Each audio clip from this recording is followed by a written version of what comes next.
A major changes in the city's public school admissions process. The move impacts 8th grade students in the top 15% of their class. All right, this comes after the pandemic forced changes to the admissions process in recent years. Morgan McKay in the newsroom to break down all the changes for us. Morgan.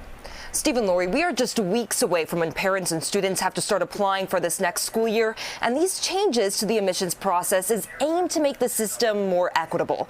But some parents remain frustrated. Schools Chancellor David Banks announcing sweeping changes to the city's admissions process for middle schools and selective high schools. We believe that these improvements in the policy open the door even further for students of all backgrounds who are academically successful.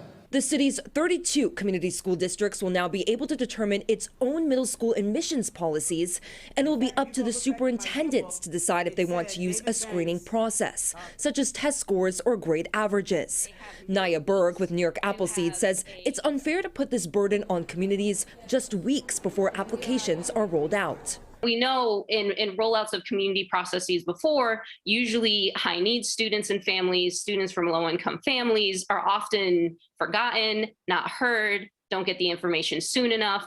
On the other hand, Steve Stowe, whose son here, Elliot, is in the 8th grade, says that leaving this decision up to the community gives parents more input in the process. What the DOE has done today is basically remove the one-size-fits-all approach and say, hand it back over to the schools and the communities. For screened high schools, the new admission system will now give preference to students scoring in the top 15% of their school or citywide, as long as their average is at least a 90.